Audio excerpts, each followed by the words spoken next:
Hello everyone, my name is Dan Kulik, and this is one of two videos that I'm submitting for my assignment for communication systems. This first video is just going to be a quick explainer of what you're going to see in the second video, and also advantages and disadvantages of the modality that I chose, which is high-tech AAC, or speech generating device, also called in some of the literature voice output communication aid, VOCA. So the user that I'm working with is using Proloquo to Go on an iPod Touch, and he is an eighth grader. He attends a self-contained ABA program in the public school district that I work at. And also, I'm a speech language pathologist, so I work with a lot of kids who use high, low tech AAC, sign language. But for this particular modality, again, speech generating device, some of the advantages are, I would say, first and foremost, you can integrate the technology with other forms of technology. I have a lot of students who use iDevices of some kind, an iPod Touch, an iPhone, iPad minis. So what you'll see in this video is the learner is actually navigating at times between his Proloquo to Go and a visual schedule app. The one he uses is called the First Then Visual Schedule app, First Then Visual Schedule HD. You can also teach learners to do some self-management skills. This learner also has iReward, which is a token economy, an app for token economy. He uses a timer pretty independently. He can send emails directly from Proloquo, so he can compose a Proloquo message and then send it as an email or a text message.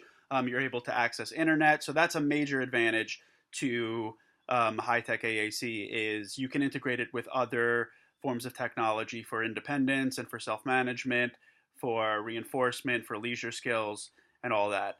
Also, the speech output on an SGD is going to be universally understood, unlike something like sign language, which is going to have a relatively restricted community.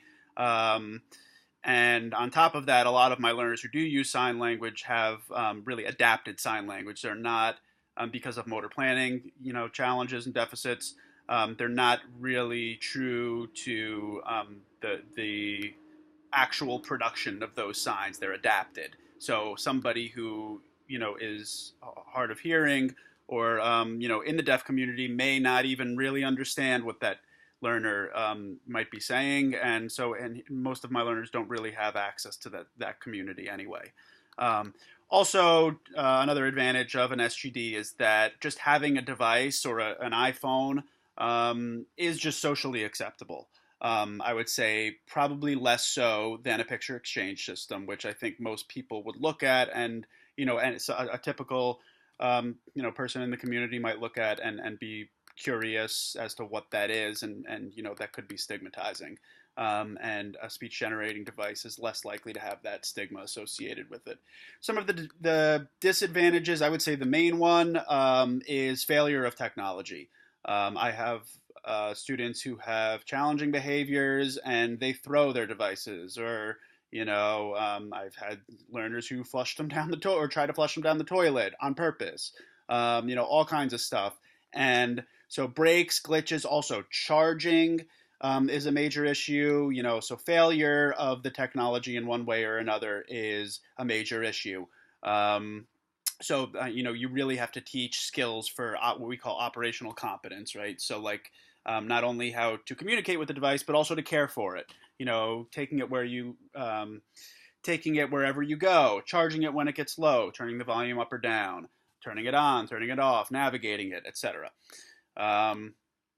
Also, another disadvantage is that it's aided, right, as opposed to unaided.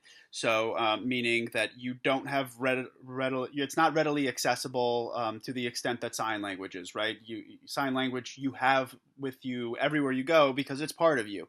An SGD requires, like I said, charger, the device itself. The device needs to be working, so that's just, that can pose limitations.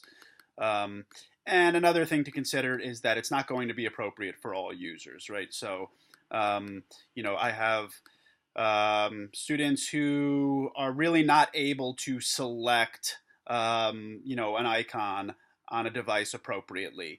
That could be in part because of fine motor control. Sometimes, a dynamic display is just too stimulating for, a particular user. And we know that, a lot of high tech devices have a strong association with reinforcement. A lot of our guys and gals really watch a lot of videos, and I have a lot of learners who that's really their only reinforcer. So there's such a strong association there between the reinforcement and the communication. The device might just be overstimulating, and they may not interact with it appropriately. So this is my introduction, and I hope you enjoy the actual video of me working with my my friend. Thanks.